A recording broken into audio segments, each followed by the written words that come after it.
Enjoy this great game.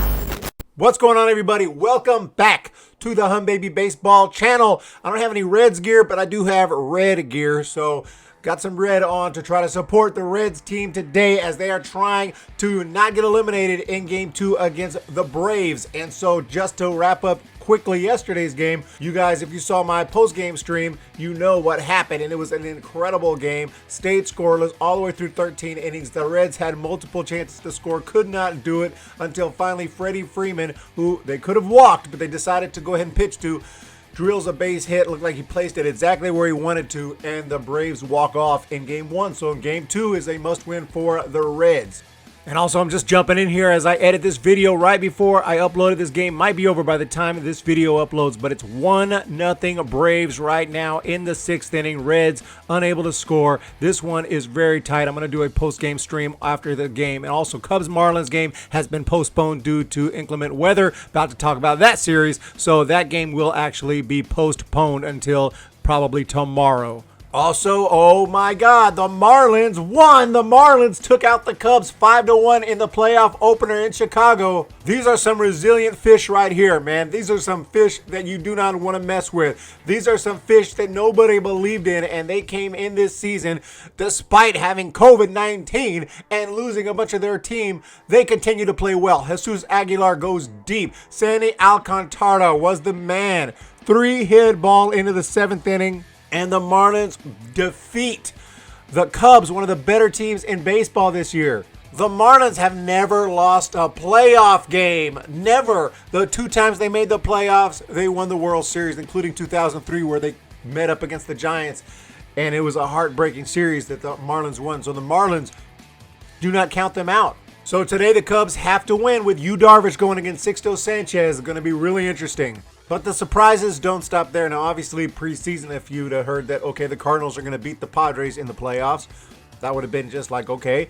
But during the season, the Cardinals were a team that had to play a ton of doubleheaders also. They also came down with COVID, yet they also made the playoffs. And the Padres were a team that looked like they were going to be really tough to beat. They looked like a very, very solid team. In fact, a great team that could potentially make a World Series run, yet they lose Game 1. Obviously, they're still in it, but they lose Game 1 to the Cardinals. As Elk Grove, California native Dylan Carson, along with Yadier Molina, both completely took over the game, combining to reach base 7 times and score 4 runs with a pair of doubles. Carson was 2 for 3 with a couple of walks. He scored 2 runs, stole a base, made a great defensive play. Paul Goldschmidt hit a 2-run bomb, and the Cardinals beat the Padres 7-4, and they're going to be in a position today to move on if they can beat them. But it won't be too easy, as Zach Davies, a very good pitcher, will be going for the Padres, and Adam Wainwright.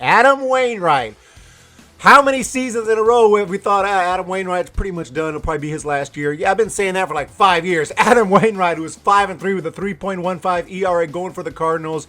Can't wait to find out what happens there. The Cardinals against the Padres, and the Padres must win. Then the consensus best team in baseball, the Los Angeles Dodgers, took on the Milwaukee Brewers and were able to win 4-2. And you can blame that loss pretty much on Brent Sutter, the starting pitcher for the Brewers, who had no control, had no clue where the ball was going. Walked an unbelievable 5 batters in an inning and 2/3, and that was just absolutely horrible. Dodgers were able to score a couple runs on those free passes, and then they won the game by 2. So that was the difference in the win. And had he been on his game and pitched well, there's no telling what would have happened there yesterday. So a very uncharacteristic start there. Whether the pressure got to him or whatever happened there to Brent, I have no idea. But it was bad. And unfortunately, for the Brewers anyway, they were not able to get the win, and they are in big trouble because you do not want to fall behind in a series to the Dodgers when it's a best of 3, especially because now the Brewers have to win 2 consecutive games against this LA Dodgers team. Not going to be easy at all. Now we're going to jump over to the American League, where they've actually gotten in 2 games, so we know exactly what's going on there.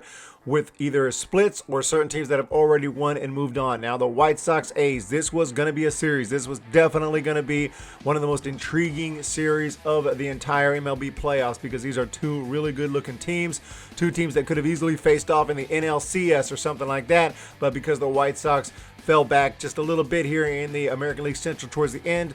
They ended up having to face the Oakland A's. So here it is, game 1, and the White Sox were triumphant and won 4-1 in the first game on Tuesday behind Lucas Giolito, who threw 7 innings, giving up just 1 run, struck out 8, gave up 2 hits. Fabulous game. Evan Marshall, Aaron Bummer, and Alex Colomé come in from the bullpen and put up zeros for the White Sox.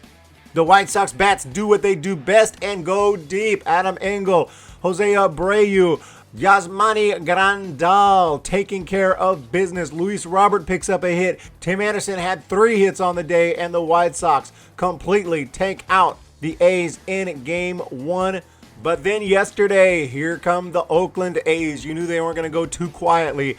And Chris Bassett throws 6 innings, giving up just 1 run for the A's. And this time, the only home run that the White Sox are able to manage is a Grandal shot in the 8th inning off Hendricks. But it was too little too late, and the A's were able to take it 5-3. The A's scored 4 runs in the first 2 innings off Dallas Keuchel, and the White Sox defense not sharp with a couple of errors. And at the end of the day, this one goes to the Oakland A's, and this series is tied up right now. So it's going to be a massive game today, A's versus White Sox. Not much to say on the Astros-Twins series. The Twins just can't play in the postseason. I mean, I think that Twins fans would agree with that. I don't even think I have to worry about any Twins fans yelling at me about that. I think the Twins fans would agree. You guys suck in the postseason, dude. Straight up. Yes, you were world champions in 1991 when I was 11 years old. Since then, every time y'all make the playoffs, you lose every single game. Every single game. I can't remember the last time the Twins won a playoff game. I think it was Game 7 of the 91 World Series. I'm not sure. And I'm not mad about the Astros moving on. They had great pitching. Their relief pitchers were great. I mean, just fabulous. Everyone came through for the Houston Astros. Carlos Correa with a big home run here in the 7th.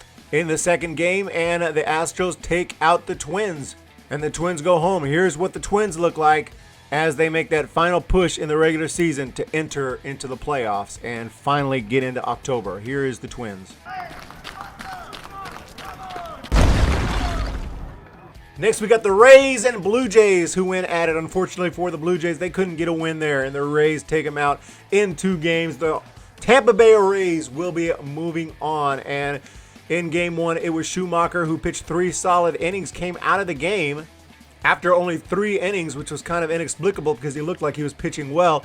And people believe that this was predetermined analytically by the front office, by the general manager, Ross Atkins, saying, hey, after 3 innings, we're going to go ahead and yank Schumacher no matter what.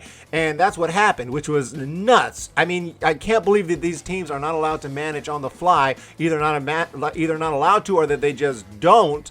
And here you had Schumacher, who was throwing a shutout through 3, looking fine, and you're bringing Robbie Ray, a guy who is pretty wild all season long now. I will say Ray looked pretty good as well. I mean, he only walked 1 through 3, struck out 5, but he did give up a run, and then the bullpen gives up a couple more after that. And the Blue Jays only able to score 1 run. Now, I'm not saying Schumacher would have come in here and thrown a shutout and given the Blue Jays a 1-0 lead, but damn, you would have loved to see if he could have gone a little bit deeper into that game. Game 2 was even worse for the Jays as they lost it 8-2 to the Rays, and the Rays score 6 runs in the second inning. Ryu is not sharp. Toronto makes a couple of terrible errors, and unfortunately, this one goes to the Tampa Bay Rays. I say unfortunately, I'm actually a Rays fan. I wanted the Rays to win. I mean, that's not my favorite team, but I really like the Rays as my favorite American League team, and definitely was rooting for them, so I'm glad that they won, but I thought that the Blue Jays, I wish that they would have put a little better game there in game 2. Also, the New York Yankees absolutely plummet the Indians in game 1, 12-3, and no issues there.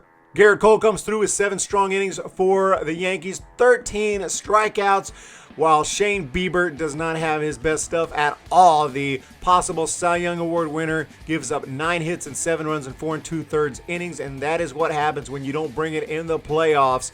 Hey, I mean, I don't care how good you were in the regular season. You got to bring it in the playoffs if you want your team to go all the way. You got to Bumgarner this thing, and unfortunately, Shane Bieber did not have it. The Indians came back in Game 2, scored 9 runs, but it still wasn't enough because the Yankees scored 10, including 2 in the top of the 9th to take it. Brad Hand blew the save for the Indians, And despite a tough start from Tanaka, who gave up 6 runs in 4 innings, the Indians were not able to take that one. Stan homers again, Urshela, Sanchez, and this Yankees team and this offense is just too much for the Indians. So that's it, guys. That's where we're at right now. The American League has been decided, all except the A's and White Sox. The Tampa Bay Rays will be taking on the Yankees in the ALDS, and the Houston Astros will be taking on either the A's or the White Sox, and we'll find out later today. And in the National League, nothing is decided, but it is the Braves, Marlins, Cardinals, and Dodgers who have taken the leads in those series. So we'll keep an eye on it today. It's going to be a lot of fun. Look for some post-game baseball. I'm going to cover the Braves-Reds game. We'll talk about that in the post-game, and we'll see what's going on with the A's and White Sox game as well, guys. So there'll be a lot of coverage, and also the Dodgers game tonight. We're going to try to keep a track of everything.